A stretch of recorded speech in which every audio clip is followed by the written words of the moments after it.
Bonjour à toutes et à tous, bon réveil, bienvenue sur Free Week, chers amis internautes, pour le numéro d'émission de ce samedi dans la rubrique Foi et astuces spirituelles. Je reçois pour vous le professeur David Kofi Aza qui renoue avec les habitudes avec Free Week. Il est là ce jour pour nous parler des rituels aux morts. Il nous parle de la grande libation qui aura lieu le 2 novembre prochain à Cotonou. Il nous en parlera sur les enjeux, l'intérêt de cette cérémonie hautement spirituel. Il nous en parlera au cours de son passage. Et juste après lui, dans l'instant prestige, je reçois pour vous Espoir Abogouri, qui est coach en parentalité positive.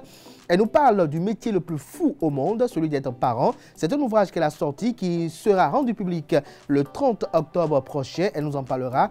Et juste après elle, dans la tribune virale, je recevrai pour vous David Kofi Aza et Espoir Abogouri qui répondront à l'interrogation de savoir quels sont les liens que doivent entretenir les parents avec les enfants et les enfants avec les parents. Juste après cela, vous aurez droit au zapping de la semaine pour conclure. Voilà un peu la trame de l'émission de ce jour. Juste après l'instant pub, on se retrouve pour la rubrique Foi et astuces spirituelles.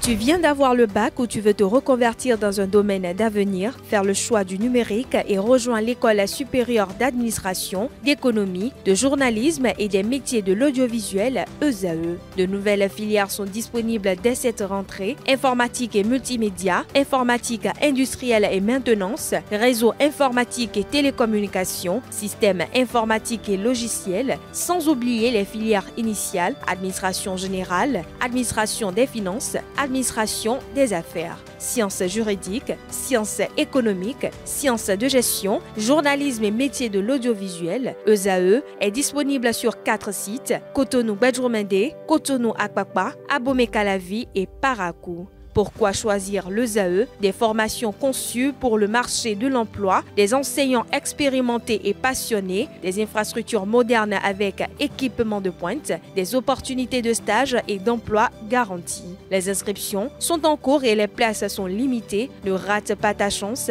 donne vie à tes ambitions avec l'ESAE. Contacte-nous vite par appel ou par WhatsApp au 01 98 98 14 00 ou via email scolarité@esae.bj et visite notre site web www.esae.bj. Ton futur commence maintenant avec l'ESAE. Tu investis dans un avenir professionnel, concret et sécurisé. ESAE, l'excellence à un nom.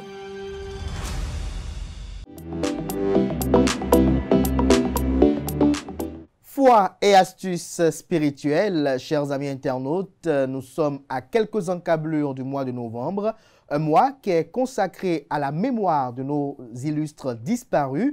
À cet effet, le professeur David Kofi Aza, depuis quelques années, organise la grande libation.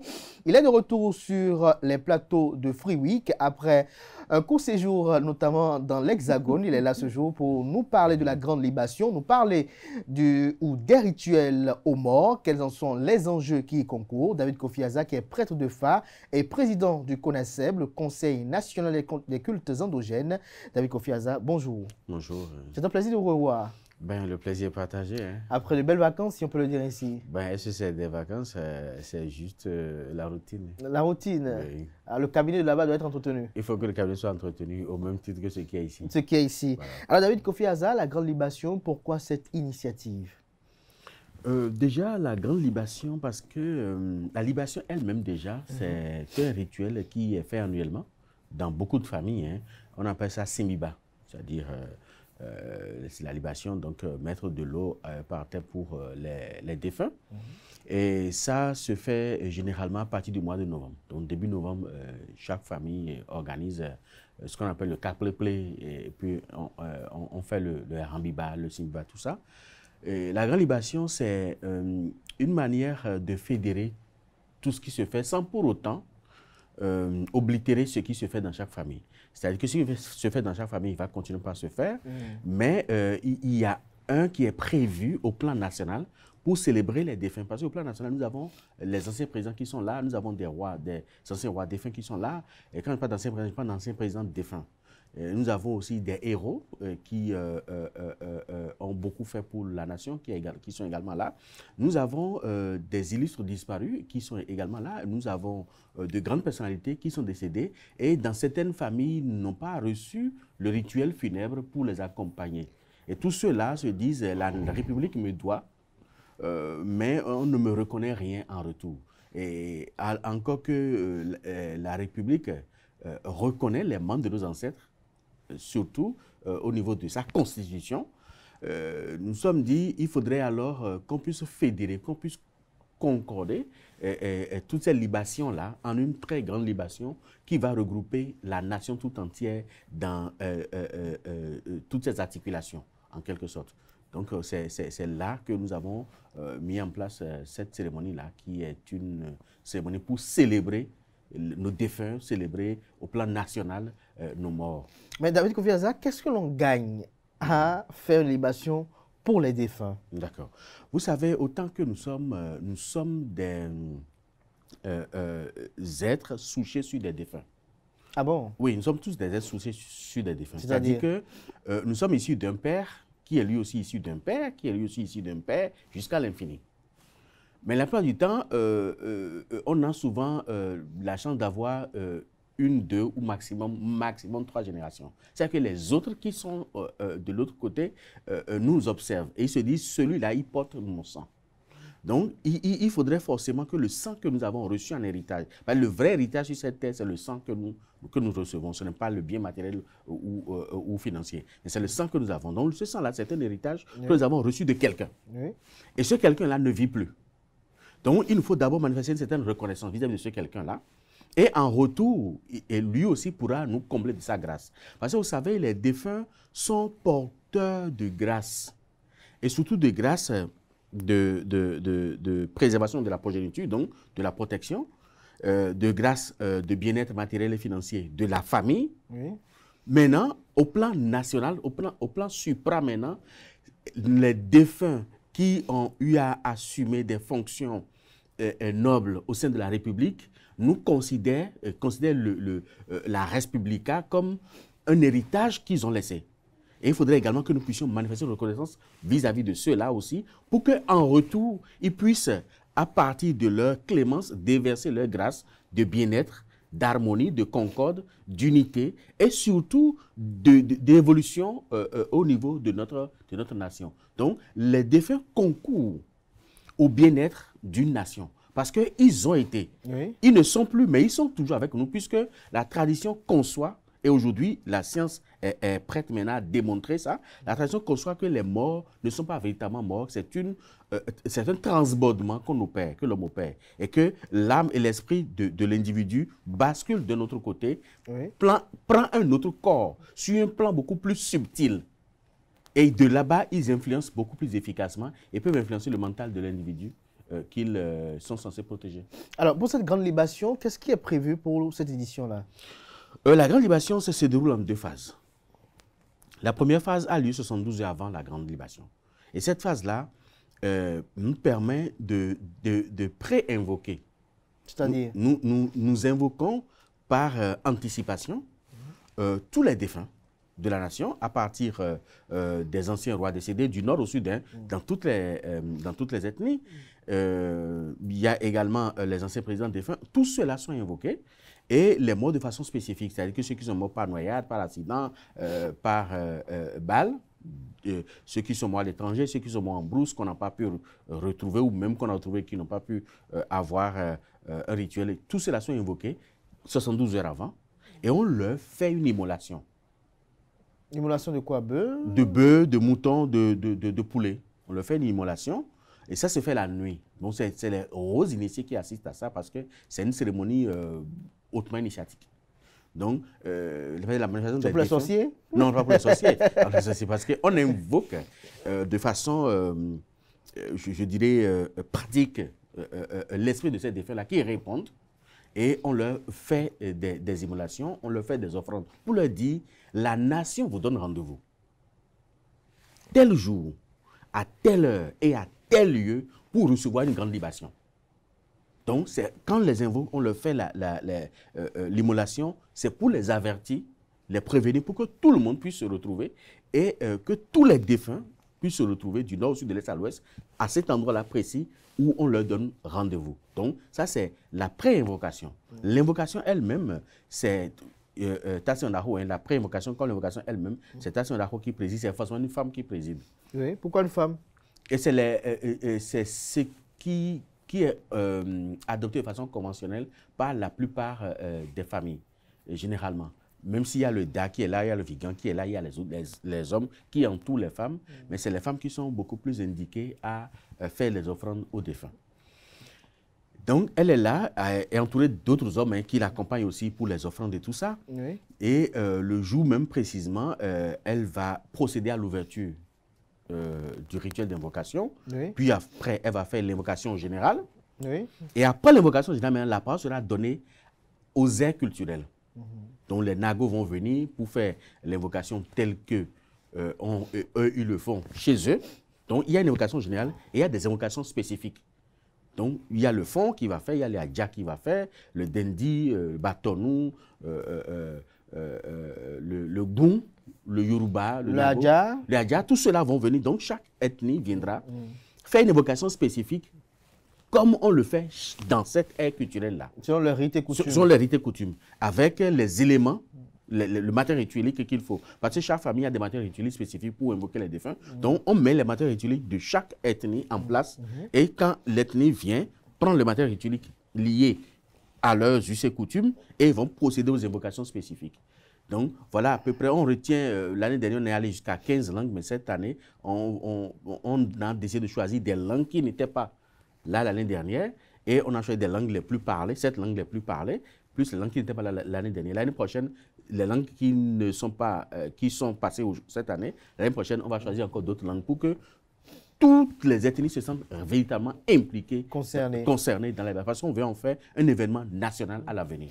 Mais il n'y aura pas de sortie de Egungun? Non, il n'y a pas de sortie de Egungun, rien. Il n'y a pas de vaudou, rien. Parce que là, on n'est pas là pour célébrer le jour-là, les vaudous. Les vaudous ont déjà 3 ou 4 jours où on les célèbre au plan national et chacun les célèbre chez lui. Mais la grande libation est spécifiquement dédiée au vaudou. Mais il y a quelque chose qu'il faut que je dois ajouter. Nous avons en dehors des invocations spécifiques liées aux aires culturelles, il y a les invocations liées au vaudou. C'est-à-dire? Les vaudou défunts. Allez-y. Je prends par exemple le cas de Dabokounon, de Sousa Genegede, Zanoupi, Oru, Bamblemou, ces grands noms qui ont modelé le vaudou, régenté la vie du vaudou, ils seront invoqués. Et après ça, les Toriono défunts, ils seront également invoqués. Donc, il y aura ça, mais il n'y aura pas les vaudous. Les vaudous ne sont pas concernés parce qu'ils ont déjà leur jour. Ils ont déjà leur jour. Oui. Mais lorsqu'on parle d'honorer le mort, d'honorer leur mémoire, mais il y a quand même des vaudous qui sont quand même emblématiques en la matière. Oui, les vaudous qui sont emblématiques en la matière, c'est généralement Egungun. Oui, Egungun est célébré, est rentré dans l'ordre des vaudous, même si c'est un défunt canonisé, mais un défunt divinisé. C'est-à-dire? C'est un défunt qui a reçu une canonisation et une divination, parce que c'est deux choses différentes. La canonisation, c'est ce que nous voyons. Quand je prends le cas de Egungun, l'expression idiomatique que nous voyons au dehors, c'est l'expression de la canonisation. Ça, c'est la canonisation. Mais la divination reste à la maison, ne sort pas. Le vaudou, même là, le Egungun qui est divinisé, on appelle Odjouri ou Odjubo, ne sort pas. Personne ne voit ça. Hein. C'est seulement les initiés qui s'y approchent. Mais ça, c'est l'expression divinisée, ça. Qui reçoit les invocations, qui reçoit les libations, qui reçoit également des immolations. Donc, on peut lui immoler des moutons, des poulets et tout ce qui va avec akara, tout ce qui va avec. Ça, là, c'est la divination qui reçoit ça, la divinité qui reçoit ça. Mais l'expression idiomatique, qui est une expression purement canonisée, c'est ça que nous voyons dehors. Donc, aucune des deux expressions ne sera concernée par la grande libation. Mais il y a une représentation des défunts de cette ère culturelle-là qui est faite, et le jour-là qui reçoit une libation au nom de tous les clitors, donc au nom de tous les gungus, qu'on appelle Okpaku. Donc le Okpaku sera là pour recevoir la libation au nom des gungus. Mais l'expression idiomatique ne sera pas sortie. Donc il n'y aura pas la manifestation des gungus. Qu'est-ce que l'on gagne en étant en harmonie parfaite avec les morts? Déjà, ce qu'on gagne premièrement, c'est la paix intérieure et l'harmonie. Cela permet, quand on permet à quelqu'un de librement d'exprimer sa foi, d'exprimer son credo, on lui donne toutes les possibilités de bien-être, d'harmonie, surtout mentale, pour pouvoir travailler pour la République. Parce qu'il se dit, je suis concerné par la République. La République m'honore. La République reconnaît mon credo et en fonction, travaille pour ça. Et là, celui-là ne peut pas ne pas donner le meilleur de lui-même pour la nation. Parce que tout ce que nous faisons, c'est pour que chacun de nous puisse se sentir concerné. Parce qu'il y a des gens qui ne croient seulement qu'au clito. Il y a des gens qui ne croient seulement qu'au vaudou. Il y a des gens qui croient aux deux. Il y a des gens qui ne croient en rien de tout ça, mais qui croient en la tradition quand même. Mais ne croient en rien de tout ça. Donc, nous faisons en sorte que chaque composant de la nation, chaque expression de credo de la nation soit représenté, se sentent vraiment concernés. Donc, ceux qui croient exclusivement au clito ou en partie au clito vont se retrouver dedans et ça va créer une harmonie et un bien-être en eux afin qu'ils puissent véritablement travailler pour la République, travailler pour l'avancement de la République. Parce que tout ce que nous faisons, c'est pour la nation. Pour la nation. Et cette année, vous le faites où? Cette année, on le fait sur l'esplanade du Palais des Congrès. L'année dernière, on l'avait fait sur le terrain de Godomé, à Ouedonoula. Mais rapidement, c'est devenu exigu. Au point même pour garer la voiture, c'était compliqué. Les gens garaient loin, on marchait longtemps. Et puis, nous, on attendait quelques 1000 ou 2000 personnes, mais on a été submergé par plus de 3 à 4000 personnes. Donc, on se dit, il faut qu'on prenne un espace beaucoup plus large. Au cas où on sera débordé, au moins les gens, même de très loin, peuvent regarder et assister à la cérémonie. Donc, on a préféré l'espace du Palais des Congrès pour qu'il y ait beaucoup plus d'espace, que les gens se sentent à l'aise, les gens ne se sentent pas confinés. Quel sera votre rôle le jour-là? Je vais juste diriger la cérémonie. Ce n'est pas moi qui officie. Parce que je ne suis pas trop investi dans les trucs de clito. Même si je connais les coins et recoins. Mon rôle le jour-là, c'est de coordonner les différentes composantes qui vont intervenir. Parce qu'il y aura beaucoup qui vont intervenir et il y aura des gens qui vont venir du Nord, un peu partout. Hein. Actuellement, on est en train de discuter pour qu'ils descendent. Puisqu'ils descendent plusieurs jours avant, on les loge ici et après on travaille avec eux pour donner toute la solennité à la cérémonie. Donc, mon rôle le jour-là, c'est de coordonner la cérémonie et ceux qui sont chargés de célébrer, les officiers même, hein, vont faire leur travail. Alors, David Kofi Azza, si moi je ne suis pas dignitaire, quel intérêt je gagne à être présent ce jour-là? Je ne suis pas dignitaire de vaudou. Même si on n'est pas dignitaire de vaudou, même si on n'est pas initié, on a forcément un défunt dans sa famille. Le simple fait de venir assister, les défunts dont vous portez le sang sont là. Et une fois ils sont là et qu'on est en train de les célébrer, ils vont se diriger directement vers le dispositif prévu pour eux. Donc en venant juste, ce n'est pas seulement l'individu qui est venu, mais l'individu vient avec le sang qu'il porte. Donc les défunts de ce qui ont porter ce sang avant lui, seront tous là. Et ils vont remarquer qu'il y a quelque chose là qu'on est en train de faire pour honorer ceux-là. Ils vont se diriger directement. Donc, le simple fait d'être là, vous dirigez vos défunts de votre famille directement vers le dispositif qui vont recevoir également la libation.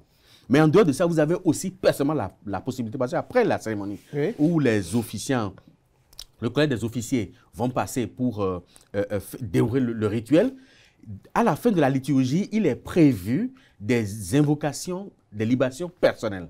C'est-à-dire, chaque individu vient avec une calebasse, avec un œuf, avec une bougie, et avec ça va invoquer les défunts directement de sa famille à lui, paternelle comme maternelle, comme par filiation, et va demander grâce et clémence et également le bonheur, l'évolution pour lui-même, pour sa famille qui est peut-être restée à la maison, pour la grande famille qui est peut-être restée au village, et tout ça. Et cette grâce-là rejaillit maintenant sur eux.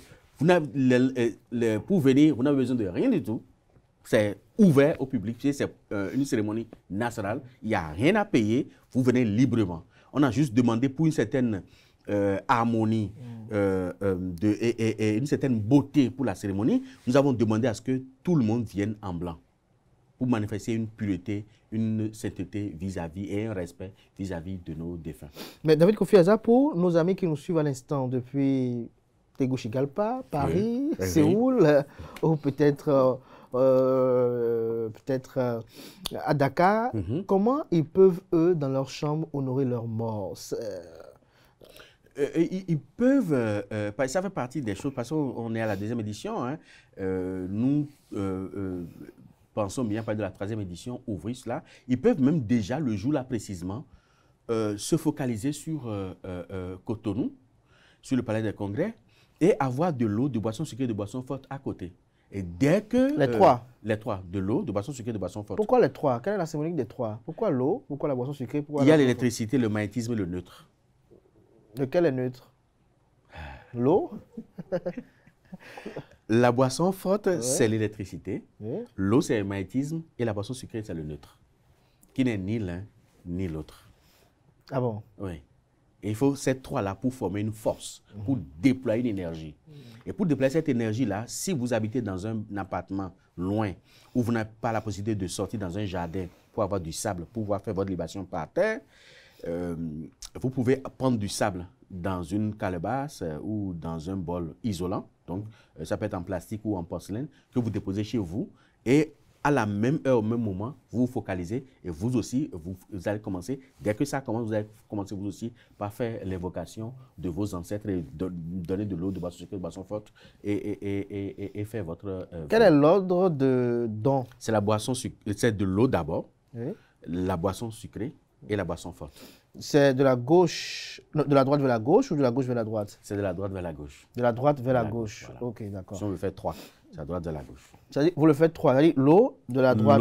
L'eau, chaque fois.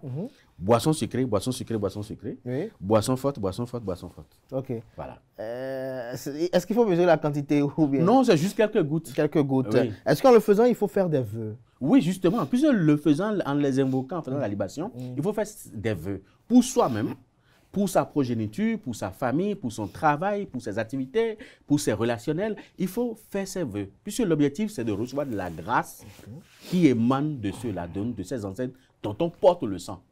Dont on porte le sang. Oui.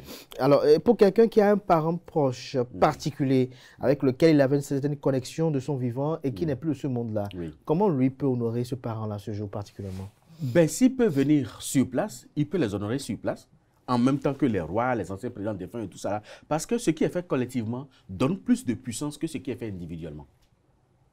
C'est-à-dire que je suppose qu'on est 100, 200 à commencer par crier dans cette salle, ça va porter plus que si on est 2 ou 3 à commencer par crier. Donc c'est pour ça que pour forcer la mer à l'invisible, pour donner une bonne charge, avoir un bon impact dans l'invisible, il faut le faire collectivement. Donc, si la personne peut se déployer vers là, va prendre sa calebasse, il y aura de l'eau à disposition le jour-là, il y aura de tchoukoutou, parce qu'il y a des aires culturelles où les enfants utilisent tchoukoutou pour invoquer leur mort. On a prévu des bidons de tchoukoutou. Il y a d'autres qui utilisent des tchakpalo simplement pour invoquer leur mort. C'est prévu là. Et le sodabi également, c'est prévu sur place. Il y a d'autres qui utilisent gassin. C'est le mélange de farine, de mil avec de l'eau et un peu de boisson dedans. Ce serait prévu là. De l'eau simple, ce serait là. De boisson sucrée, ce serait là. Donc, tout ce dont... Mais il n'y a pas du hatan? Il y aura du hatan également, parce que surtout les gens de Adja, les cultures d'Adja, utilisent beaucoup plus hatan. Donc, il y aura du hatan, comme l'année dernière d'ailleurs. Il y aura du hatan. Eux-mêmes, ils viennent avec. C'est le vin de palme qu'on appelle hatan. Le vin de palme, voilà. Le vin de palme, voilà. donc eux-mêmes, ils viennent avec. Donc, celui qui honore cette défunte avec du vin de palme va trouver le vin de palme. Avec du sable, il va trouver du sable. Donc, il y aura tout ce qu'il faut pour honorer les défunts. Même les manger aussi. Que ce soit kanji, que ce soit yoye, que ce soit haricots préparés ou haricots grillés encore, beaucoup, tout ça, tous les mets qu'on offre aux défunts du nord au sud, nous avons tout capitalisé et tout sera disponible le jour-là. Donc, chacun vient. Et ceux qui veulent en manger, hein? Ceux qui veulent en manger. Ils peuvent prendre pour manger.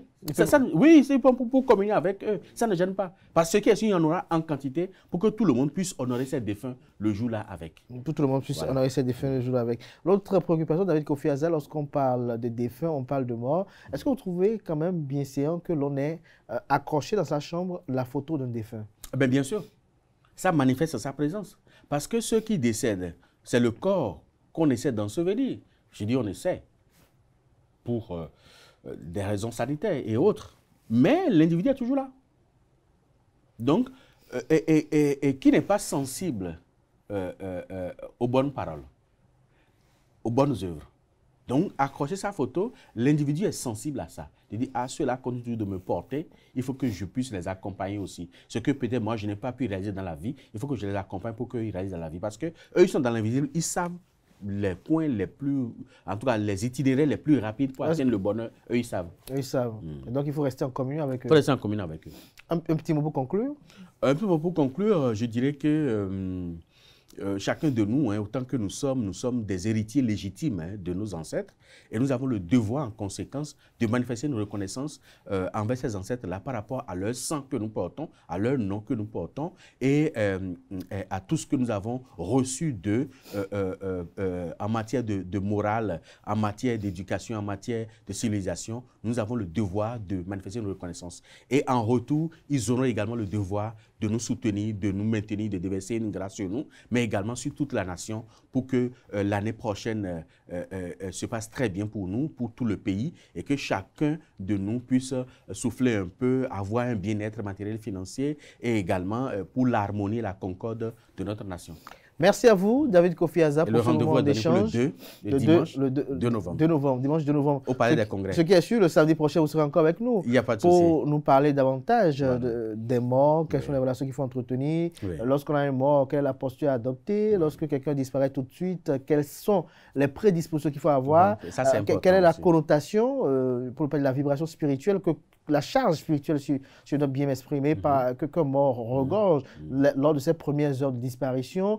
Est-ce que tout le monde est habilité à toucher le cadavre de quelqu'un? Est-ce que tout le monde est habilité à toucher le linceul d'un mort? Est-ce que tout le monde est habilité à aller dans la chambre de quelqu'un qui est décédé? Voilà, donc on va y revenir peut-être le samedi prochain pour davantage éclairer nos amis internautes sur les enjeux qui y concourent. Merci à vous. On se retrouve tout à l'heure pour la tribune virale. Mais avant, on passe à l'instant prestige avec Espoir à Bougouri. L'instant prestige sur Free Week. Espoir Bougouri, bonjour. Bonjour. Vous êtes coach en parentalité positive. Vous avez sorti un nouvel ouvrage qui sera lancé le jeudi 30 octobre prochain. Le métier le plus fou au monde, c'est être parent, selon vous. Alors, d'entrée de jeu, vous allez nous dire pourquoi vous estimez que être parent est un métier. Parce que, merci déjà pour la question. Pour moi, être parent, c'est tout un métier parce que tout au long du processus de mon enfance, j'ai vu mes parents s'atteler à la tâche. J'ai vu mon père et ma mère ne faire, mais vraiment que ça en dehors des heures de travail. Et ça vous prend vraiment tout le temps. Ça vous prend toute votre énergie. Mais aussi, en tant que promotrice du Centre Family Zone, je côtoie les enfants au quotidien. Je suis à leur contact depuis toujours, depuis 15 ans déjà. Et donc, je sais que les enfants, ça nécessite beaucoup d'attention. Et qu'il faut vraiment être... il faut être un bon artisan, il faut être quelqu'un qui exerce bien ce métier-là pour pouvoir, au fur et à mesure, au contact de vos enfants ou de votre enfant, pouvoir l'observer et l'accompagner dans le processus de parentalité et d'éducation. Parce que chaque enfant est unique et mérite une attention particulière. Mais lorsque vous dites que c'est un métier d'être parent, lorsqu'on exerce un métier, c'est pour y gagner quelque chose. Qu'est-ce que le parent gagne en veillant sur son enfant? Alors, d'entrée, je voudrais rappeler que le lien de parentalité, il est filial, mais il peut être aussi un lien d'adoption. Vous pouvez adopter un enfant et avoir un lien de parentalité avec lui. Donc, en dehors du lien biologique, vous pouvez également avoir en réalité un lien avec votre enfant qui a été adopté. Et ce qui est intéressant qu'il faut souligner, c'est que si vous ne savez pas le faire, vous êtes contraint d'apprendre à le faire au contact de l'enfant. Donc, ça devient forcément un métier parce que vous l'apprenez. Et ce que vous y gagnez, c'est qu'en réalité, les valeurs que vous inculquez à votre enfant quand il est enfant, n'oubliez pas que c'est cyclique. Vous avez été enfant un jour, aujourd'hui vous êtes parent. Et maintenant, vous avez un enfant sous votre responsabilité. Donc, vous avez le devoir de lui transmettre en fait ce que vous avez acquis de bon et de lui permettre de rajouter lui-même ses acquis qu'il estime être bien pour son épanouissement, pour son bon devenir. Et donc, ce que vous y gagnez, c'est que quand l'enfant deviendra adulte, et tout au long du processus, en transitant entre l'âge de l'enfance, la petite enfance, l'adolescence à l'adulte, c'est-à-dire que l'enfant pourra être à même de vous guider vous maintenant dans vos choix. l'enfant pourra être à même d'être présent pour vous et de vous orienter, d'avoir plus de clairvoyance que vous. Donc, les rôles s'inversent. C'est-à-dire que enfant un jour, parent un moment et vieillard d'après, vous devenez en tant que vieillard l'enfant de vos parents. De l'enfant, vous devenez en tant que vieillard, en fait, l'enfant de votre enfant. Votre enfant devient votre parent. Il devient celui-là qui veille sur vous. Donc, c'est un investissement que l'on fait, en fait. Donc, c'est un investissement que vous faites, mais c'est un investissement qui n'a même pas de prix, qu'on ne peut pas quantifier. Donc, vous n'êtes même pas obligé d'y gagner quoi que ce soit. Vous le faites parce que vous êtes en train de payer une dette dont vous n'avez pas conscience parce que vous, vos parents l'ont fait avec vous. La société l'a peut-être fait avec vous. Donc, vous devez le faire, c'est un devoir. L'enfant n'a pas demandé à naître, donc c'est une obligation. D'où est-ce que vous avez la nécessité de mettre dans un ouvrage ce qui fait d'un parent un professionnel, quelqu'un qui a un métier? Alors, au-delà de mon contact avec les enfants, au-delà de l'observation, c'est vraiment le lien que j'ai avec les parents dans les séances de coaching parental. Donc, à force de coacher les parents, je me suis rendu compte qu'il y a vraiment un déficit. D'abord, au niveau de la transmission des valeurs de nos jours, qui se fait de plus en plus rare. Les enfants ne perçoivent plus l'importance d'acquérir, en fait, des valeurs, d'en avoir et de pouvoir grandir avec des valeurs qui seront le socle de leur devenir. Les enfants ne le perçoivent plus. Et donc, les parents sont vraiment acculés. Ils sont vraiment exténués parce qu'ils se sentent dépassés, en fait, par l'évolution des enfants à cause des contraintes de tout ce qui est extérieur, tout ce qui est réseau, qui font qu'ils n'arrivent plus à canaliser réellement l'éducation de leurs enfants. Donc, au vu et au regard de tous ces besoins-là, je me suis dit, depuis que j'ai eu 10 ans de carrière, je me suis dit, mais tiens, il faut que je prenne le temps de sortir un ouvrage qui va faire office de guide, qui permettra non seulement au parent lui-même de renouer avec son côté enfant et de retrouver en fait son côté enfant qu'il a peut-être perdu ou oublié entre-temps d'entretenir pour pouvoir parler son langage enfant-là avec son enfant selon l'âge de son enfant. Parce que parfois on oublie qu'on a été enfant. Parfois on oublie qu'un enfant a juste des besoins spécifiques. Parfois on oublie qu'on a juste des responsabilités vis-à-vis de nos enfants et que ce ne sont pas nos copains, ce ne sont pas nos potes, c'est qu'on a des obligations vis-à-vis d'eux. Donc, face à tout cet état de choses, je me suis dit, ben, il faut le faire, il faut prendre le temps de bien le faire. Donc, on a pris 5 ans, on a écrit et on s'est dit, il faut maintenant le partager, le mettre à disposition de tout le monde, de tous ceux-là qui ne sont pas encore parents, de tous ceux-là qui sont déjà parents, et même des éducateurs et des enseignants, parce que malheureusement, parfois, ils n'arrivent pas à détecter certains troubles chez les enfants à l'école. La dyslexie, par exemple, il y a des éducateurs qui n'arrivent pas à se rendre compte qu'un enfant, en fait, s'il n'arrive pas à lire ou à aligner des formes, c'est parce que, en fait, il souffre de ce mal-là. Donc, c'est vraiment important que nous revenions en fait à ces fondamentaux pour avoir des adultes vraiment, vraiment mûrs, vraiment stables, vraiment qui vont se développer, qui vont s'épanouir et qui vont contribuer à rendre la société meilleure. Que gagne un parent à lire cet ouvrage-là? T-O-U-T. Et je vais rajouter absolument T-O-U-T, c'est-à-dire tout. Un parent qui achète cet ouvrage, métier le plus fou du monde, être parent, il y gagne absolument tout. Quelqu'un qui n'est pas parent, qui l'achète, il gagne encore plus parce que lui n'est pas encore parent. Donc, il se prépare encore mieux. Le parent qui est déjà parent, il revoit son lien filial avec son enfant. Il revoit sa perception des choses.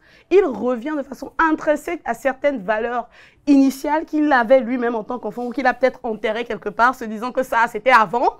Et que maintenant, voilà, les enfants de maintenant, c'est différent. Non, c'est pas différent. C'est cyclique. C'est pas différent. C'est nous qui, en fait, pérennisons les choses. Donc, il faut garder l'essentiel. Donc, un parent gagne énormément à lire cet ouvrage parce que ce n'est que le début de l'aventure. Et ça va lui permettre, en tant que parent lui-même, de se rendre compte qu'il n'est pas parfait. Et de comprendre qu'un enfant, à plus forte raison, a le droit de jacasser, a le droit de ne pas être parfait, a le droit d'être plaintif, a le droit, en fait, de faire tout ce qu'il fait parce qu'il est enfant pour l'instant et qu'il n'est pas encore adulte. Donc, le parent qui prend cet ouvrage gagne parce qu'il découvrira des clés, par exemple. On a mis des clés dedans. On a mis des clés pour... je vais pas dire ces clés-là, mais je vais dire qu'il y a des clés essentielles pour apprendre, en fait, en tant que parent, à renforcer sa relation avec un enfant.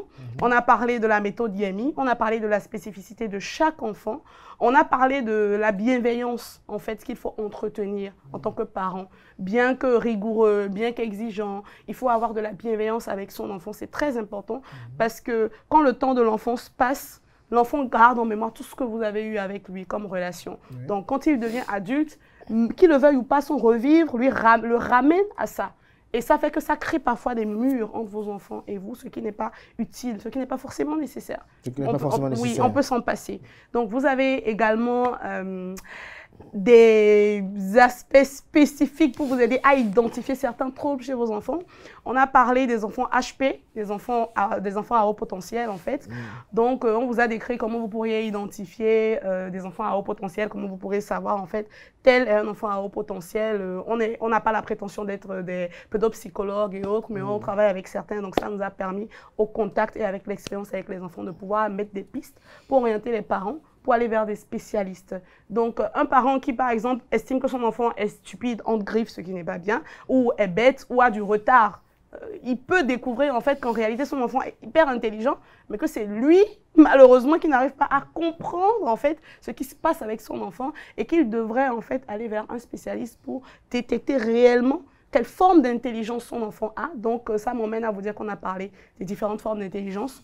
Donc, on les a abordés selon Howard Gardner et puis on a vraiment mis de la précision pour que les parents puissent comprendre que chaque enfant a une intelligence spécifique et que les intelligences multiples, tous les enfants les ont, mais avec certaines en priorité. L'ouvrage fait combien de pages et quelle est sa structure? Alors, pour le nombre de pages, franchement, c'est une version compacte, en fait. On ne peut pas tout dire dans cette première parce que c'est une collection. Donc, on a déjà ceci qui va sortir et les autres suivront. Donc, l'ouvrage, dans son écriture, fait 100 pages. C'est vraiment fluide. Hein. C'est petit, c'est un petit format, donc c'est facile à lire. Pour ceux qui sont gourmands de lecture, ceux qui sont friands de lecture, peuvent le lire même en une nuit. Voilà, selon leur façon de percevoir les choses. Et on y a mis également des petites notes pour pouvoir, des petits tests pour pouvoir identifier en fait le lien qu'ils ont avec les enfants, s'il faut le renforcer ou pas, s'il faut le stabiliser ou pas. Donc, il y a des petites fiches de notes et tout ça pour leur permettre de se situer selon les habitudes. Donc, il fait 100 pages, il est compact, il est facile à lire, il est fluide et il est dans un langage vraiment accessible. Et on a aussi mis dedans un glossaire, ce qui ne se fait pas d'habitude, mais on a mis un glossaire, on a tenu à le mettre pour que les parents ou les adolescents qui le liraient puissent s'identifier. Parce que les ados aussi gagneraient à le lire pour mieux comprendre qui ils sont et pour mieux comprendre leur lien avec leurs parents. Leurs parents. Donc le lancement, c'est le jeudi jeudi 30 octobre prochain. Oui, prochain. À Cotonou? Oui, à Cotonou, ça va se passer, je peux le dire? Oui, allez-y. À Cotonou, ça va se passer au Nobila Airport Hotel, à Cotonou, le jeudi 30 octobre prochain à 19h précise. Béninoise ou heure française en tout cas, 19h précise. Et ça va être vraiment très intéressant parce qu'on aura un artiste slameur, on aura un humoriste pour aérer les choses et puis on va discuter entre nous. En tant que parents, il y aura la presse également pour pouvoir échanger un peu et comprendre le lien en fait filial. On va vraiment débloquer certains aspects qui sont restés enfouis en nous. Parce qu'on nous dit en tant que Béninois ou Africains que oui, on garde trop de choses, on ne parle pas. Mais c'est faux, les gens parlent, ils s'expriment quand on leur donne l'opportunité de s'exprimer. Donc on va échanger et puis je pourrai faire des dédicaces sur place à ceux-là qui seront présents pour pouvoir obtenir le livre. Merci à Wespa Abougori. Avant d'attendre le jeudi 30 octobre, on va quand même dans la tribune virale de tout à l'heure parler avec le professeur David Kofi Azad des liens qui doivent exister, pour le dire ainsi, entre les enfants et les parents. C'est tout de suite la tribune virale. La tribune virale, Espoir Abougori, bonjour à nouveau. Rebonjour, monsieur Rebonjour, coach en parentalité positive, c'est bien ça. Exactement. David Kofi Azad, bonjour à nouveau. Bonjour. Prêtre de FA, président du CONASEB, merci d'être là. Coach en parentalité positive, on démarre par vous. Alors ce jour, on s'interroge de savoir quels sont les liens qui doivent exister entre un parent et ses enfants. Est-ce que l'enfant a le droit de parler de tout avec ses parents? Est-ce que l'enfant doit, par exemple, s'immiscer dans une dispute entre les parents? Est-ce que l'enfant peut faire tout? On veut tout analyser tout aujourd'hui. Allez-y, coach. Il me dit allez-y, coach. Voilà, j'ai un père qui est là, qui va répondre aussi équilibré. Bonjour, professeur. Bonjour. Eh bien, merci beaucoup d'avoir situé le contexte de la question. Je vais répondre de façon très basique à votre question. Je dirais que un enfant reste un enfant. Un enfant, dans son esprit, il n'a pas de limite, mais tout dépend de l'éducation que le parent lui transmet. Un enfant est censé être éduqué par ses parents. Donc, c'est selon ce que vous transmettez comme éducation à votre enfant que votre enfant réagira dans votre environnement. Si vous avez appris à votre enfant où est sa place, votre enfant ne va jamais s'immiscer dans une dispute des adultes et à plus forte raison ne viendra jamais parler dans une conversation entre adultes. Moi, par exemple, je suis Nago, c'est mon ethnie, et chez nous, quand les adultes parlent, les enfants s'éclipsent. Ça, c'est l'éducation que j'ai reçue. Vous voyez, donc tout est une question d'éducation à la base. Donc c'est ce que vous donnez à vos enfants que vos enfants vous renverront. Et si vous ne donnez rien à vos enfants seront livrés à eux-mêmes. Et comme on le sait bien, selon l'âge de l'enfant se donne des libertés. Un enfant qui est en bas âge, vous êtes en train de vous disputer, naturellement, il a la liberté soit de venir vers vous, soit de lancer des objets parce qu'il ne comprend pas ce qui se passe, parce qu'il ne voit pas ça habituellement. Il a la liberté de faire beaucoup de choses ou de faire du bruit ou même de casser des choses. Un enfant en bas âge, un tout petit. Un enfant qui est en train de faire la transition entre la petite enfance et l'adolescence, par contre, il a déjà l'âge de raison, il a déjà plus de 7 ans, il comprend ce que c'est en principe le bien, le mal, il comprend ces différentes spécificités-là selon l'éducation que vous lui avez donnée, selon ce qu'il a peut-être reçu de la société ou à l'école. Donc, il sait déjà a priori que ce sont mes parents, ils sont plus âgés que moi. Je suis sous leur responsabilité, je n'ai pas le droit de faire ceci, ça. Mais si mes parents se sont déplacés, c'est-à-dire je ne les vois pas se disputer d'habitude, ils sont en train de faire ça, soit je reste là et puis j'observe et après je pose des questions, soit je vais essayer d'aller vers eux pour comprendre. Donc là, vous interpellez la jugeote de l'enfant. Mais si vous l'avez éduqué à connaître sa place et que vous-même, vous avez été éduqué en tant que parent à ne pas faire certaines choses devant vos enfants, mais vous ne verrez pas vos enfants s'impliquer dans vos conversations. Donc pour moi, à la base, en réalité, tout est une question d'éducation. David Kofi Aza, sur la même question. Je suis parfaitement d'accord, mais il faut également souligner que celui qui doit transmettre l'éducation à l'enfant, est-ce que lui-même a reçu l'éducation? Point d'interrogation. Voilà, c'est très pertinent ça. Voilà. Parce qu'on ne peut transmettre que ce qu'on a reçu. Donc, si lui-même n'a reçu aucune éducation, il ne peut rien transmettre à l'enfant. Et généralement, c'est des gens qui ont souvent l'éducation de la rue, l'éducation de TikTok ou l'éducation de Facebook. L'éducation de TikTok. Oui, il y a l'éducation de TikTok, il y a l'éducation de Facebook. Or, l'éducation des réseaux sociaux se caractérise par l'arrogance. Ça n'a pas un autre nom pour caractériser ça, l'arrogance. Donc, l'enfant va penser que... L'émotivité aussi. Oui, l'émotion, elle est déjà là. Elle est déjà là. Et c'est parce que l'émotion est là que l'arrogance a pris le dessus. Quand vous observez, le socle même des réseaux sociaux, c'est l'émotion. C'est-à-dire qu'on amène un sujet, chacun se jette dessus et chacun raconte sans analyser le contour, sans avoir tous les éléments d'appréciation. Donc, on doit, a priori, transmettre à l'enfant d'abord la pondération. Merci. La pondération. Pour que l'enfant puisse réagir face à quelque chose, il doit être sûr d'avoir tous les éléments d'appréciation avant de réagir. Donc, ça fait partie des vertus que le père doit transmettre ou la maman doit transmettre à l'enfant. Mais l'autre vertu qui est capitale à transmettre à l'enfant, c'est l'humilité. C'est quand moi j'ai grandi que j'ai compris que mon père et ma mère se disputent toujours, mais je n'ai jamais vu. Oui. Jamais.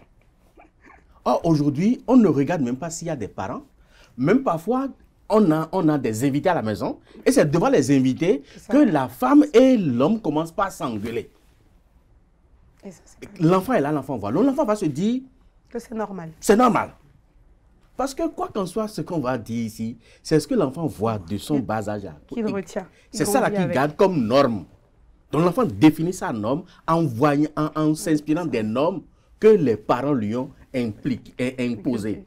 Or, les parents n'ont pas forcément voulu imposer ça. Mais c'est parce qu'ils font ça devant l'enfant. L'enfant prend ça comme norme et va grandir avec. Donc, il faudrait forcément qu'il y ait une certaine démarcation.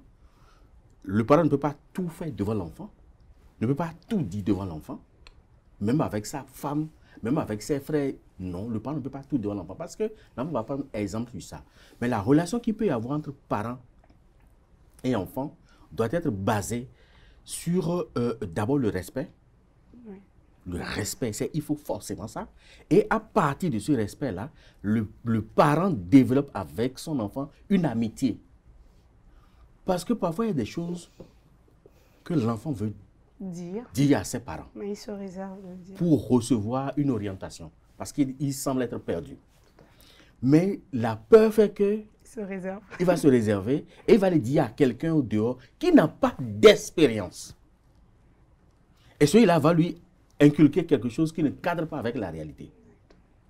Et à partir de ce moment-là, ça va poser problème. Je suppose un enfant qui a grandi, qui commence par avoir des relations dehors et qui a des soucis dans sa relation. La première des choses, c'est d'aller voir ses parents. Les parents ont déjà l'expérience. Les parents qui ont vécu 20 ans ensemble, 30 ans ensemble, les enfants d'aujourd'hui préfèrent ne pas aller là. Mais aller vers les réseaux sociaux pour écouter la vie des gens ou poser leurs problèmes sur les réseaux sociaux, écouter la vie des gens qui n'ont jamais donné à manger à une femme dans leur chambre, qui n'ont jamais acheté un pain pour une femme, qui ne savent pas la valeur d'une femme, ou alors à des femmes qui n'ont jamais préparé le soir pour que leur mari mange. Quel conseil vous voulez recevoir de ces femmes-là? Donc, tout le problème, c'est vrai, il faut le respect, mais il faut que le parent donne une certaine ouverture à l'enfant pour que l'enfant puisse lui dire certaines choses. Le lien. Et là, ça établit un lien d'amitié avec les parents. Ça développe certaines choses avec les parents. Et là, l'enfant peut. Et il faudrait également faire comprendre à l'enfant qu'il ne doit pas y avoir de tabou, surtout sur ce qui engage sa vie et sa survie. Entre lui et les parents, il ne doit pas y avoir de tabou. Il ne doit pas y avoir de tabou, mais si on doit résumer un peu David Kofi Hazard, il dit que cette relation doit reposer sur le respect. Ça, c'est indéniable et inéluctable. Mais il y a une chose qu'il a dite quand même à l'entendre son intervention qui m'a retenu mon attention, c'est qu'on ne reçoit, on ne transmet que ce qu'on a reçu. Alors, avec la modernité qui s'implique de jour en jour, avec la métamorphose du monde, est-ce que vous pensez que l'éducation doit s'adapter au fil des années? Moi, je dirais que rien ne se perd, rien ne se crée, tout se transforme. Moi, je le dirais ainsi, parce qu'en réalité, pour moi, à mon humble avis, de mon expérience, de ma petite expérience, ce que je peux dire et ce que je peux retenir, c'est que c'est vrai qu'on est en train de parler de modernité, c'est vrai que ça tourne et autres, mais on a des bases, on a un socle. Et quand la fondation n'est pas bonne, le bâtiment s'écroule. Vous voyez? Donc, ce que je veux dire par là, de façon très simple, je vais sortir des métaphores. Ce que je veux dire par là, c'est que un enfant qui n'a pas reçu les valeurs de base dont il a besoin pour pouvoir se tenir debout et ne pas tanguer dès qu'il y a une petite tempête ou dès qu'on souffle un peu, c'est-à-dire ne pas se perdre dans ses émotions et tout, quand il y a une petite rupture sentimentale ou quand il y a un petit quelque chose, ne pas se replier, devenir tout ce que vous ne voulez pas. Un enfant comme ça est censé avoir des bases. Ces bases doivent être vraiment ancrées. Vous parlez de bases, je fais référence à des valeurs très fondamentales. Comme je fais référence les au valeurs respect. morales. Oui, les valeurs morales. Je fais référence à ces valeurs-là que l'enfant est censé avoir. Vous voyez? Donc, quelle que soit la modernité ou quelle que soit la manière dont les choses changent, il y a des bases fondamentales qui ne changent pas et qui ne risquent jamais de changer. Les mots peuvent être transposés, on peut sortir de nouveaux mots dans le dictionnaire, on peut créer des concepts autour de ça, mais les bases restent les mêmes. C'est comme quand on parle... Les bases restent les mêmes, le respect peut rester le respect, mais est-ce que, par exemple, l'éducation que vous avez reçue, par exemple, où papa, c'est l'homme qui vous impose ce respect, vous devez le saluer toujours dans une posture donnée. Pour vous adresser à lui, il doit avoir une certaine distance. Est-ce qu'avec cette modernité aujourd'hui, est-ce que l'enfant peut retrouver papa et dire « Yo, ça va Mais non.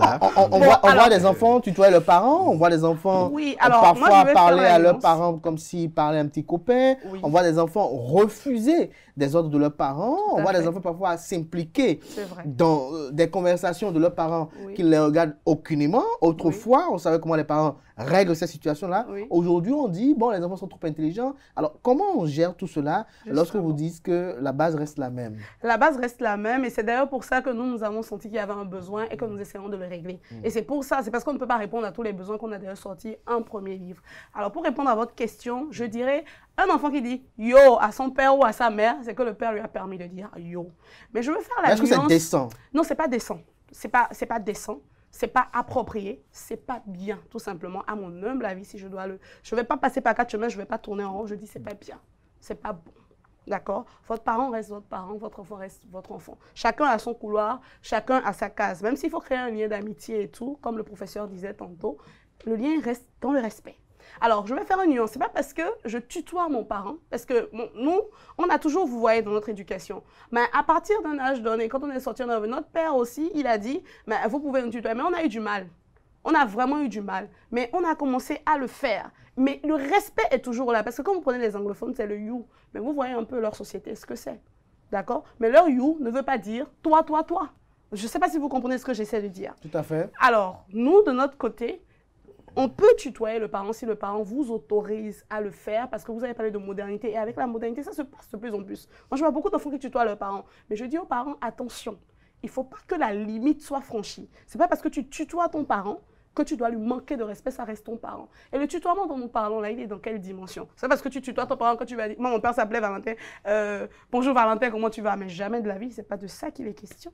C'est pas comme ça que ça marche. Mais est-ce que vous savez que lorsqu'on tutoie quelqu'un par exemple, la frontière pour le manquer de respect est très mince? Est très mince et elle est très fragile. Et c'est pour ça que nous estimons qu'il faille éveiller les parents sur le fait que quand vous demandez à votre enfant de vous tutoyer, c'est bien. Nous, on n'a pas connu ça. Nous, on ne va pas vous imposer de revenir à ce que nous essayons d'inculquer comme fondamentaux. Mais un enfant qui est en bas âge ne comprend pas cette nuance-là. Donc, quand votre enfant a bien transité l'âge de l'adolescence et qu'il est mûr maintenant, vous pouvez l'autoriser à vous tutoyer. Mais si votre enfant est encore jeune et que vous lui permettez de vous tutoyer comme il faut, n'importe comment, mais vous allez en faire les frais plus tard. Ne soyez pas surpris parce que dans son esprit, vous serez comme son copain de classe avec qui il joue au foot, avec qui il dit tout et n'importe quoi, et un jour, il va vous envoyer une patate chaude. Et là, ne dites pas que votre enfant, mon enfant, je ne l'ai pas éduqué comme ça, je ne l'ai pas fait ci, je n'ai pas fait ça. Et c'est ce que le professeur disait tout à l'heure. C'est-à-dire, vous dites souvent aux enfants, faites ce que je dis, ne faites pas ce que je fais, mais jamais. Si vous faites quelque chose de travers, l'enfant on n'est pas à l'église. On n'est pas à l'église. L'enfant retient ce que vous faites. Il ne retient rien de ce que vous dites quand ce que vous faites est contradictoire avec ce que vous dites. Et la négativité, les enfants la retiennent très facilement. Très facilement. David Kofi Aza, lorsqu'on y voit de près, vous qui avez estimé qu'on ne peut pas transmettre ce que l'on n'a pas reçu, la base c'est le respect, on a constaté aujourd'hui qu'avec ce vent de modernité, avec les changements de part et d'autre, il y a des normes qui s'installent et s'instaurent. On voit des gens qui aujourd'hui permettent à leurs enfants de l'appeler par leur prénom. C'est-à-dire, on lui dit papa, l'enfant appelle, il peut dire par exemple David. Non, ça c'est une norme importée. C'est une norme importée parce qu'il faut dire que... Vous l'approuvez que votre enfant non, pas du tout, David? mon enfant va m'appeler David. On est où là? Vous avez levé les moutons ensemble? Non, quand même. Mais non. Non. Il peut vous tutoyer? Non, pas avant un certain âge. C'est ça. Et quand il devient parent, il a une femme sous son toit. Ou c'est une femme qui a un mari et qui a fait des enfants, je peux lui permettre ça parce que je dis, c'est un parent. Mais en dehors de ça, non. Mais il y a quelque chose qui va perdre de vue. Il n'y a pas que l'enfant qui doit respecter son parent. Le parent doit aussi respecter son enfant. C'est-à-dire, allez-y. C'est-à-dire qu'un enfant, par d'un certain âge, il y a des choses qu'on ne peut plus lui reprocher d'une certaine manière. L'enfant qui a 4 ans, 5 ans, qui fait quelque chose, lui donne quelques tapes. Mais si l'enfant a 20 ans, 22 ans, tu lui donnes des tapes, il va se braquer. Il va se braquer automatiquement. Donc, il faut le faire à soi, lui dire, ça là, ce n'est pas bon. Il faut discuter. Ça, on ne dit pas ça à son père. Ça, on ne dit pas ça à sa mère. Vous discutez, tu le fais toucher du doigt la réalité. Ça, il arrive des fois où le parent peut poser des actes qui n'est pas bien. Ah, tel acte que j'ai posé là, que tu as vu là, ce n'est pas bien. Il ne faut pas faire ça. Toi, ne fais pas ça. Moi, je le fais parce qu'il y a ici, parce qu'il y a ça, mais ce n'est pas sûr que je répète ça. Donc, il faut lui faire comprendre que ce n'est pas bien. Mais, compte tenu de certaines circonstances, ça s'est passé comme ça, pour que l'enfant retienne qu'on ne fait pas ça. Donc, l'enfant, en aucun cas, ne peut désigner son père par son prénom. Ça, c'est une norme occidentale qui a été beaucoup plus insufflée par les francs-maçons, qui s'appellent par leur prénom. Et cela est rentré parce que la monarchie avait été dominée dès le XVIIIe siècle, le début du XVIIIe siècle, par la franc-maçonnerie. Donc, c'est rentré dans la monarchie et puis la monarchie en a fait une norme et a imposé ça à la société. Et donc, c'est normal que la société se tutoie, quoi qu'en soit la différence qu'il y a entre vous. C'est normal qu'on s'appelle par son prénom. Un ministre peut appeler son président par son prénom et tout ça. Ça, c'est occidental. Mais ici, là, aïe. Et mon hon, non, mais t'es nous gladé ou en français? Quand on voit la fuite, on prend fuite. Mais David Kofi Azal, lorsqu'on y voit de près et qu'on parle de parents et enfants, un parent par exemple qui est fumeur et qui dit à son enfant tout le temps, je fume, c'est pas bon pour la santé, mais ne le fais pas. Est-ce que vous pensez que l'enfant va écouter? L'enfant peut écouter. Ça dépend de la manière dont le père lui fait comprendre. Est-ce que vous pensez qu'on peut envoûter un enfant au point où il puisse rater la réceptivité ou la réception de son éducation? Non, c'est pas. Non, moi je ne crois pas à cette fatalité-là. Parce que je pense que le sang n'est pas une fatalité. Il n'y a de fatalité que celle que l'on accepte de subir. Moi, mon père a fumé toute sa vie, hein, même jusqu'au dernier jour où il doit mourir. Le jour de Pâques, il doit mourir, il disait que je vais ressusciter avec Jésus. Il a encore fumé. Mais moi, je n'ai jamais fumé. Je ne fume pas. Donc, on peut avoir un parent qui fume et ne jamais fumer. Donc, c'est pas la même chose. Maintenant, ça dépend de ce que le parent a inculqué à l'enfant depuis le bas âge. C'est pour ça qu'aujourd'hui, il faut se dire la vérité. Les parents que nous avons aujourd'hui n'ont aucune éducation. Et ça, je pèse très bien mes mots. Donc, il faudra commencer par éduquer les parents que nous avons déjà. Ah, ça c'est compliqué. Mais oui, non, on peut le faire. Mais ça peut se faire. Ça peut se faire. Puis après, on va éduquer les futurs parents. Parce que nous avons, notre génération, plus de la moitié de la population a moins de 50 ans. Plus de la moitié de la population a moins de 50 ans. C'est-à-dire que nous sommes essentiellement jeunes. Donc, il faut déjà commencer par éduquer les parents qui sont là pour qu'ils arrêtent de transmettre de mauvaises éducations à leurs enfants. Éduquer les futurs parents. Et à partir de ce moment-là, la génération qui va suivre ces futurs parents-là sera une génération bien éduquée. On a un problème de défaillance au niveau des valeurs morales. Et on fait la promotion des contre-valeurs. C'est-à-dire? C'est-à-dire que c'est facile aujourd'hui, je suppose, hein, quand on prend la vie publique. Quand vous observez très bien, vous allez voir les personnalités politiques, les hauts fonctionnaires qui ont beaucoup plus siphonné les caisses de l'État, ils sont les plus aimés dans leur milieu. Ils sont les plus aimés. Ils sont les plus applaudis par la population. Oui, quand vous voyez, oui, c'est curieux. Quand vous voyez une personnalité politique, quand vous voyez une personnalité politique qui est détestée par la population, c'est parce qu'il ne détourne pas, parce qu'il ne donne pas. Mais ceux qui détournent et qui donnent, ils sont les plus aimés. Quoi qu'on dise, on va toujours. Mais comment cela peut s'expliquer? Ça peut s'expliquer par des défaillances qui ont commencé progressivement. À un certain moment, je donne un exemple. Au moment où moi j'étais rentré rapidement dans la vie active, j'ai été transitaire. Et puis, à l'époque, quand tu commences à cotiser une fille, la première des choses qu'on demande à Zaterawa. Quand on dit qu'il est menuisier, on dit ouais, pourquoi menuisier ouais, bon, mais aujourd'hui, j'ai des menuisiers qui ont travaillé sur mes maisons, mais qui sont des multimillionnaires. Quand tu es électricien, ah, ouais, mon bronzéwa. Mais quand on dit transitaire? Quand on dit transitaire, oui, c'est bon. Quand on dit douanier, c'est bon. Quand on dit si, c'est bon. Non! C'est ça qui fait que les gens, quand ils rentrent dans un milieu, la première des choses, c'est qu'il faut qu'ils volent. Quand vous avez un beau-fils qui gagne peut-être 300 000 le mois et qu'on roule une caisse de 30 millions, vous devez vous poser des questions. Ça fait combien d'années de son salaire? Et il a fait combien d'années? Donc, or, c'est ceux qui ont ça là, qui sont applaudis par la population. Et par les familles aussi. Quand vous voyez, je prends l'exemple de TikTok, actuellement là. Il y a un type là qui danse souvent sur les réseaux sociaux et il fait comme ça là. Oui. Il a commencé, c'est qu'en moins de 3 mois, son compte a explosé. Il tutoie déjà le 1 million d'abonnés. Mais juste, qu'est-ce que ça là apporte à l'éducation réelle? Mais tu vas voir d'autres comptes où les gens donnent, les coachs là, donnent de réelle éducation, donnent de réels conseils que les gens vont suivre. Mais personne ne suit ça, ça ne les intéresse pas. Ça veut dire qu'on est programmé pour des futilités au fait. Donc, il faut une reprogrammation mentale. Pour le phénomène Nicapol? Voilà. Par exemple. Voilà.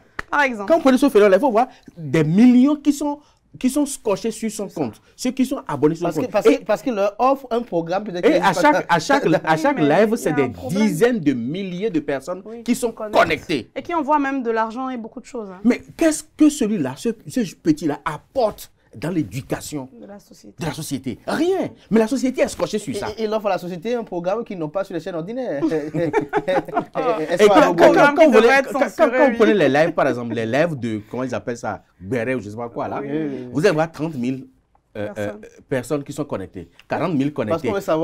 Parce qu'on veut savoir ce qui se passe dans la vie des autres. Mais est-ce que ce n'est pas lié à notre sociologie, à la typologie du Bénin? Non, c'est parce qu'on est en train de perdre progressivement. On est en train de perdre progressivement non seulement nos valeurs, mais la culture de l'excellence, on est en train de perdre ça. Si bien que les gens ne recherchent pas le perfectionnement moral, ni le perfectionnement spirituel, ni le perfectionnement professionnel, on ne recherche pas ça. C'est quand tu prends 10 jeunes qui sont connectés tout de suite, c'est pas sûr que tu verras un seul qui soit en train de faire des recherches sur son perfectionnement professionnel pour s'améliorer. Non. C'est juste pour des futilités. C'est qu'on nous a déprogrammés rien que pour des futilités. Mais en Chine, où le TikTok est né là, il n'y a pas du tout. Il n'y a pas ça. Et c'est réglementé. À partir d'un certain âge, il y a ce que tu vas regarder et c'est au plus 1 heure de temps. Oui. Mais il y a le programme qui est déjà défini, qui est un programme soit de recherche, soit de découverte, soit d'enseignement, soit d'éducation. Et ça s'arrête là. Mais ici en Afrique, rien n'est réglementé. Et moi, je pense que le gouvernement du Bénin doit se pencher sur la question. Le contenu sur ce réseau social-là, le contenu, on doit revoir ça. Parce que ça est en train de nous détruire. Et ce qu'on est en train de faire aujourd'hui, là, d'ici 20 ans, les effets seront très perceptibles. Espoir, franchement, oui. Franchement, je pense que, merci beaucoup, professeur, là-dessus. Je n'aurais vraiment pas mieux dit parce que c'est vraiment dramatique et très criard. Et vous savez, j'ai découvert des parents qui laissent leurs enfants sur TikTok. Je leur ai dit jamais de la vie, vous laissez vos enfants s'exposer.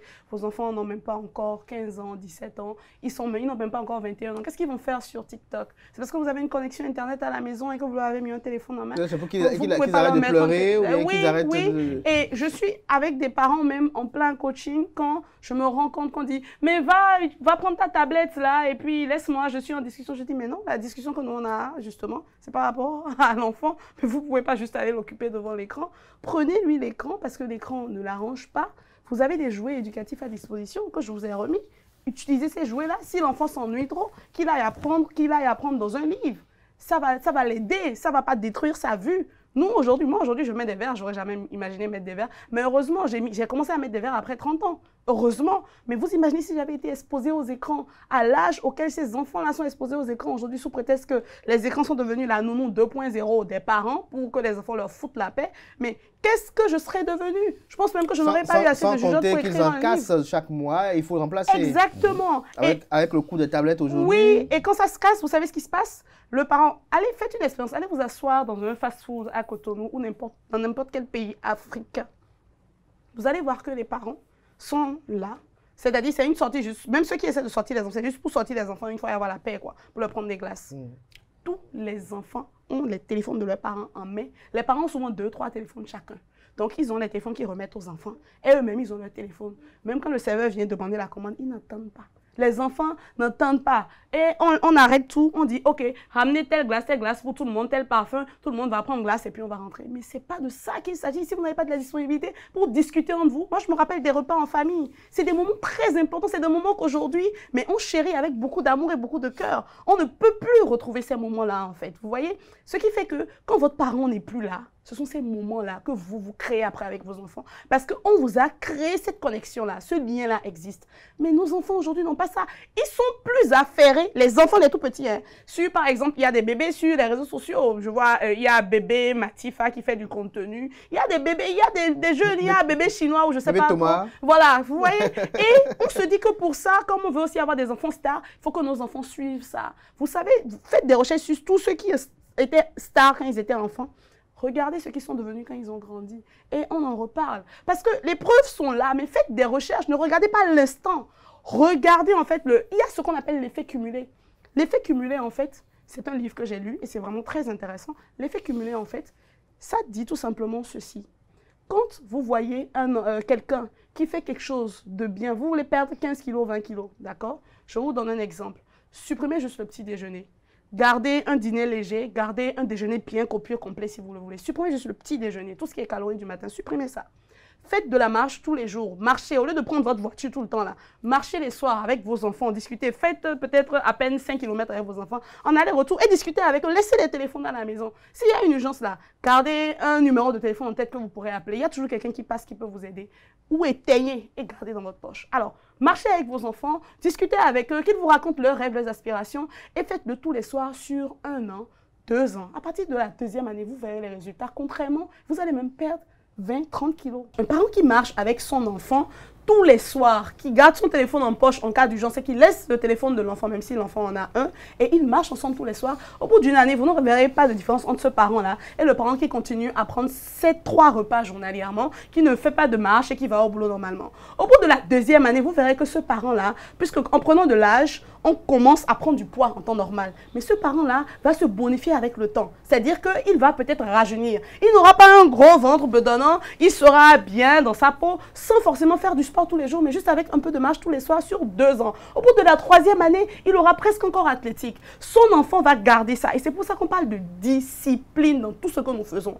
Parce qu'aujourd'hui, les gens sont tellement pressés que, je vous invite vraiment à aller lire l'effet cumulé. Les gens sont vraiment pressés qu'ils ne se rendent pas compte en fait du fait que faire de petites actions au quotidien vont vous aider en fait à vous améliorer sur le long terme et à garder et à avoir un résultat constant, concluant. Il ne s'agit pas que de faire un truc aujourd'hui comme sur les réseaux sociaux. On fait un truc aujourd'hui, on a le buzz, ça explose et puis c'est bon. Non, c'est pas de ça qu'il s'agit. Si vous n'avez pas de buzz, c'est pas grave. Continuez votre mission. Si vous avez une mission et c'est votre chemin de vie, faites-le bien. Dans 3 ans, 4 ans, 5 ans, allez retourner vers la personne qui a le buzz. Évaluez vos niveaux de vie, évaluez vos niveaux de connaissances. Lisez 10 pages de livre. Non, disons même 5 pages de livre chaque jour sur une année. Pas d'évolution. 2 années, pas d'évolution. Au bout de la 3e année, vous serez suffisamment mûr dans la tête, contrairement à celui qui rentre chez lui, qui met la télé, qui met Netflix pour ne rien suivre d'intéressant à part des films à longueur de journée, devant du popcorn et tout ça. Vous serez plus outillé, vous aurez la haine d'avancer dans votre vie, vous aurez la haine de réussir, vous aurez de meilleures informations pour devenir quelqu'un de meilleur et de brillant, parce que vous ne pouvez jamais, en fait, lire, en fait, investir sur vous-même en marchant avec vos enfants, en entretenant une relation parentale avec vos enfants, en apprenant à les connaître pendant qu'ils marchent, en leur inculquant l'art, en fait, l'art de ce qu'on appelle la discipline. En inculquant ça à votre enfant, vous ne pouvez jamais échouer dans la vie. Vous ne pouvez que réussir et exceller et prospérer. Mais vous ne verrez malheureusement pas les résultats dans la première année. Vous ne verrez, et 1 an, c'est 365 jours, s'il vous plaît, c'est beaucoup. Vous ne verrez pas les résultats, vous ne verrez peut-être pas les résultats selon votre morphologie dans la 2e année, au bout de la 3e année, les résultats sont là. Vous allez perdre 5 kilos, malgré que vous mangez tous les jours. Du fait que vous allez supprimer le petit déjeuner, que vous marchez, vous allez perdre 5 à 10 kilos selon votre morphologie. Et pas besoin nécessairement d'aller en salle de sport tous les jours. Écoutez, moi je fais ça. Je fais ma corde à sauter tout le temps. Je fais aussi de la marche tout le temps. Et je n'ai pas besoin forcément d'aller au tennis tous les jours. Parce que je vais au tennis, mais je ne le fais pas tous les jours. Parce que c'est un investissement financier aussi. Mais ça aide l'esprit à s'ouvrir. Le sport, c'est bon. La marche, c'est parfait. Donc, vous n'avez pas besoin d'avoir des résultats tout de suite. Donc, l'effet cumulé veut que vous preniez en fait le temps de faire les choses petitement pour avoir un résultat concluant sur le long terme. Parce que l'investissement n'a pas de prix. Vous verrez les résultats. David Kofi Aza, il y a également une autre problématique, c'est qu'il y a des parents par exemple qui font des enfants et qui voyagent. Ils font des enfants et ils ne vivent pas avec les enfants. Est-ce qu'il y a une fréquence à laquelle on doit voir son enfant pour créer un amour? Parce qu'après, il y a des parents parfois qui sont frustrés de certaines réactions des enfants vis-à-vis d'eux.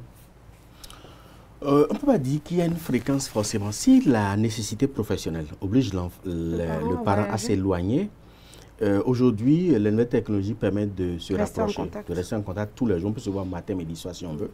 On peut se voir tous les jours si on veut, même si c'est de façon virtuelle. Mais là encore, il y a un piège. Parce qu'on a déjà taxé tous les vieux et les vieilles personnes de sorciers, de sorcières. Et au bout du rouleau, le parent qui voyage et qui devrait en principe confier l'éducation de l'enfant à une autre personne plus âgée, plus expérimentée, cet âgé et cet expérimenté est déjà sorcier, on va recruter des jeunes nounous, sans expérience, qui n'ont jamais vécu une vie de famille, qui n'ont jamais eu de foyer, qui ne savent pas ce que c'est. Même s'ils ont elles ont un enfant ou 2 enfants, elles n'ont jamais eu une éducation pour pouvoir transmettre à cet enfant-là. Quelle éducation voulez-vous que cette nounou la transmette à votre enfant? De sorte que l'enfant peut devenir autre chose. C'est ce qu'on dit enfant. L'enfant devient négo-tégo. Quand l'enfant devient négo-tégo, on commence par s'en plaindre et on commence par retrouver que la mère de la terre qui lui a fait le rituel de sortie d'enfant pour dire « Ah, c'est quand on lui a fait le rituel de sortie d'enfant dans la famille qu'on a pris son étoile. » Non, c'est parce que l'enfant était mal éduqué, mal orienté et dévié de sa trajectoire en quelque sorte. Donc l'enfant va devenir un n'importe quoi. Oui, ce que je dis, par exemple, il y a des gens qui font des enfants, et dès que l'enfant a 2 ans après, on disparaît, et c'est 15 ans, 20 ans après qu'on apparaît dans la vie de l'enfant.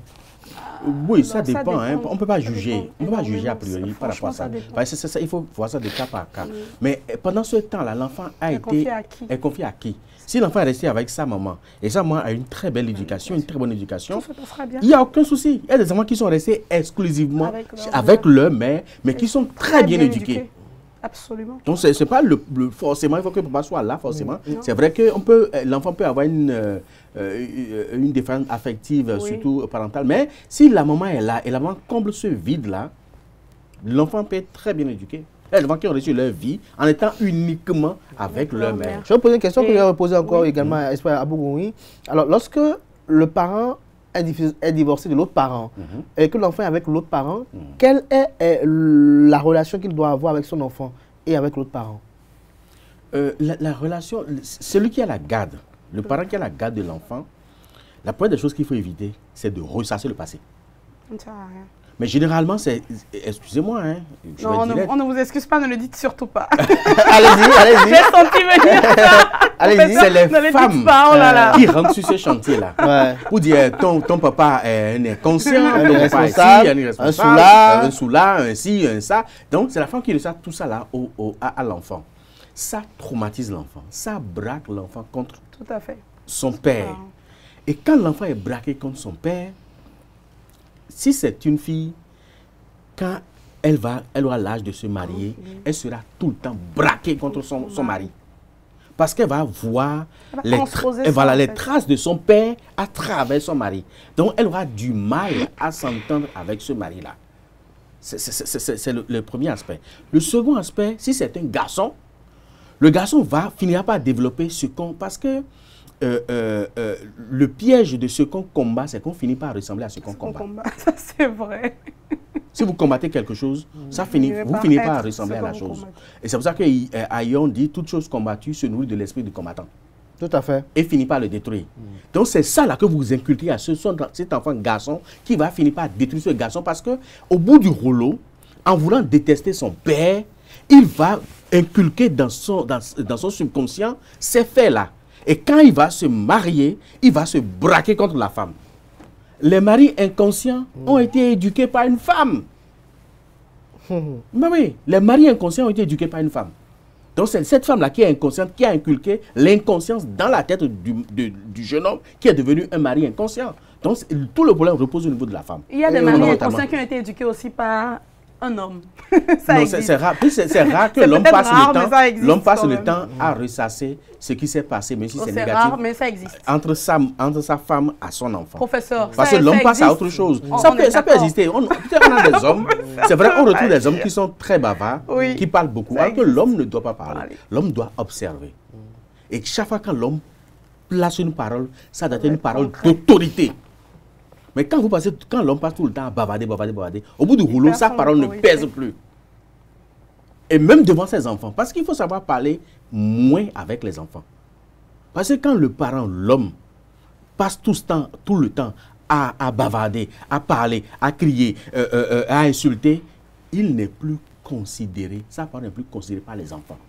Donc face aux enfants, c'est que vous devez adopter une posture d'autorité, imposer le respect, mais tout en faisant de ces enfants-là des alliés.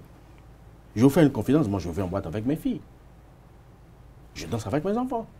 Tout comme si on importe. Mais ils savent qu'il y a une barrière qu'on ne peut pas franchir. Ça, c'est clair. Donc, ça, le respect. Quand on n'impose pas ça, au bout du rouleau, on finit par être déçu de ses propres enfants. Mais on n'est pas déçu de ses propres enfants, on est déçu de de soi-même, au fait. Parce que cet enfant-là que vous formatez comme ça, à un certain âge, va se retourner contre vous. Et va commencer par vous contredire. Quand l'enfant commence par contredire ses parents, c'est très grave. C'est très grave. Espoir Abougoui? Oui. Sur la même question? Professeur, généralement, c'est peut-être les femmes, mais il y a des hommes aussi. Ah non, mais c'est très rare. Alors, ce que moi je peux dire, déjà à l'entame, je dirais que pour la question de la distance, de la distanciation, c'est bien possible d'éduquer un enfant et de ne pas être présent parce que le parent qui voyage, c'est pour aller offrir un meilleur avenir aussi à son enfant, qu'il accepte. Et pour partir, il faudrait qu'il se soit concerté avec son conjoint ou sa conjointe pour qu'il puisse se comprendre. Écoute, je m'en vais, mais pendant les vacances, vous pouvez venir. Il y a en fait des conciliations à faire de temps en temps pour quand même essayer de voir aussi l'enfant physiquement de temps en temps, lui parler aussi, c'est très important. Malheureusement, comme le professeur l'a dit, nous les femmes, nous sommes très sensibles, nous sommes hyper sensibles d'ailleurs, et ça fait que nous avons tendance aussi, moi je le reconnais très humblement, hein, à ressasser parfois les choses en disant oui, ton père si, mais c'est pas toutes les femmes, c'est pas toutes les femmes. Et moi je voudrais inviter très humblement les parents, quand ils ne sont plus ensemble, à faire en sorte que les enfants ne sachent même pas qu'ils ne sont plus ensemble et que les enfants, c'est en grandissant qu'ils puissent le comprendre. Pourquoi? Parce que l'aspect que je voudrais aborder, c'est un aspect peut-être que le professeur n'a pas développé. Quand votre enfant grandit et qu'il est en âge de raison et qu'il est dans un environnement consciencieux, parce que l'enfant a sa propre notion qu'il développe, sa propre culture qu'il développe et l'enfant observe. Donc quand vous, en tant que parent, vous ne disposez pas de l'écoute active, ce dont on parlait tout à l'heure en tant que parent, il faut l'avoir, il faut avoir l'écoute active pour observer l'enfant, déduire avant de parler. Même en tant que maman, c'est important. C'est vrai que les femmes parlent tout le temps, mais même en tant que mère, il faut savoir observer pour savoir quand parler. Il faut beaucoup plus laisser l'enfant parler, l'enfant agir pour percevoir le fond de sa pensée et pouvoir mieux le situer. Donc, quand vous n'êtes pas là et que vous n'êtes pas présent, que vous avez des appels vidéo, tout ça, c'est très bien, mais il faut faire attention à l'enfant quand il est en train de transiter vers l'adolescence. Il faut commencer à lui parler. Mais quand vous mettez de mauvaises idées sur votre conjoint dans la tête de votre enfant, quand l'enfant lui-même viendra à maturation, alors, il y a le cas dont le professeur a parlé, mais il y a le cas contraire. L'enfant se fera son propre avis. L'enfant découvrira que, oui, parce que les papas ne parlent pas. Oui, papa payait mes études, mais maman m'a menti. Oui, papa faisait ci, mais maman m'a menti. Et l'enfant se braque contre sa mère systématiquement. On a eu des cas. L'enfant coupe les ponts avec son parent. L'enfant prend conscience. Prend conscience et fait preuve de discernement. Si l'enfant ne prend pas conscience, c'est même la dernière question que l'on posait. Est-ce qu'un enfant doit s'immiscer dans des disputes de ses parents? Non. Absolument pas. Non. Moi, je dis absolument pas. Pas du tout. Parce que les parents restent les parents, les enfants restent les enfants. Alors, l'autre cas d'aspect, des parents qui se disputent, ils en sont aux mains. L'enfant qui est là, quelle est son attitude? Quel est son comportement à avoir? Il doit avoir aucun comportement. Pour moi, il observe les parents? Il observe les parents. Alors, pour l'enfant qui est adulte et qui voit, qui a la raison, et qui voit que papa est en train d'abuser de maman, ou maman est en train d'abuser de papa. Peut-être c'est maman qui rosse le papa. Et elle voit que ce pourquoi maman est en train de rosser papa n'est pas quand même logique. Qu'est-ce que cet enfant fait? Alors, allez-y. Oui, alors, pour moi, le mieux à faire, si l'enfant a le contact d'un adulte, de quelqu'un de plus âgé dans la famille, peut-être d'un grand-parent ou de quelque chose comme ça, que l'enfant puisse appeler pour que la personne puisse intervenir. Ça dépend de l'âge de l'enfant. Si l'enfant est en âge de raisonner, il appelle. Si l'enfant n'est pas en âge de raisonner et qu'il voit qu'ils sont en train d'en venir au mec, qu'il y a même un couteau, il ne va pas attendre qu'un méfait se produise. Il va demander de l'aide. Il peut malheureusement, il peut aller au commissariat. En fait, il faut qu'il réagisse parce que si l'inévitable se produit, l'enfant va être traumatisé à vie. Mais souvent, les parents disent on t'a rien demandé. Oui, mais le problème, c'est que quand l'enfant voit que vous avez pris un couteau, parce que c'est déjà arrivé. Malheureusement, c'est déjà arrivé. Il y a des enfants qui sont suffisamment intelligents pour comprendre que mes parents se disputent tout le temps. Mais là, ils n'ont jamais pris couteau. Là, c'est dangereux. Je risque, il faut que j'aille appeler à l'aide. Il y a des enfants qui sont alertes comme ça et qui vont appeler à l'aide. David Kofi-Annan, sur la même question. J'ai dit, l'enfant ne doit pas s'immiscer dans la bagarre avec ses parents. Non, un enfant doit... Je n'ai pas dit le contraire. Hein. Oui. Moi, je n'ai pas dit le contraire. L'enfant ne doit pas s'immiscer dedans. Il peut peut-être prendre du recul, aller appeler d'autres personnes ailleurs pour venir faire. Parce que quand l'enfant va s'immiscer, l'enfant va prendre parti pour qui? Ça va détruire la famille. Et nous, il y a quelque chose dans la tradition qu'on appelle l'or, c'est-à-dire malédiction. En voulant peut-être séparer les deux, si sa main touche malheureusement un des parents, et l'enfant qui frappe son père ou qui frappe sa mère, c'est une malédiction. Donc pour éviter la malédiction, il peut appeler d'autres personnes pour le faire. Mais il ne faut jamais s'immiscer dans la bagarre de ses parents. De tout part. Jamais. Non, c'est pas conseillé du tout. Franchement, C'est c'est pas pas bon. conseillé. Il vaut mieux appeler à l'aide. Vaut mieux appeler à Vaut mieux l'aide. appeler à l'aide. En tout cas, on va poursuivre l'échange peut-être le samedi prochain. Merci à vous, David Kofiaza, pour ce Merci. moment d'échange assez intéressant. Merci à Espoir Bougouri également pour ce moment d'échange assez intéressant. Merci de Fabien. sacrifier vos divers programmes du samedi matin pour être avec nous sur TV. Je crois que ce sont nos amis internautes qui vous en sont reconnaissants parce que vous leur permettez de suivre du contenu et de suivre quand même quelque chose de bien. Chers amis internautes, à présent, on passe au zapping de la semaine avant de conclure. Comment tu vas? Je vais bien. Tu fais quelle classe? CM2. Tu es maître ou bien maîtresse? Greta. D'accord. Quelle est la superficie du Bénin? Cotonou. Alors, quels sont les pays limitrophes du Bénin? Il y a Cotonou. Il y a Cotonou. Il y a Parax. Il y a Porto-Novo. Définissez-moi la Sénat. La Sénat, Cour électorale nationale autonome. Le CES, Cour électorale suprême. La Sénat. Communauté électorale. Communauté électorale nationale. Définissez-moi la RAC. La HAC, c'est la haute, la haute autorité de l'audiovisuel et de la communication. La Sénat. La Cour électorale nation d'Afrique. La Sénat, Conseil économique national africain. Le CES. Conseil économique et social. Comment on appelle les petits du chat? Château. Et les petits du chien?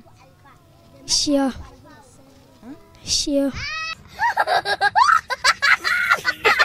Quel est le nom du président de la République du Bénin? C'est...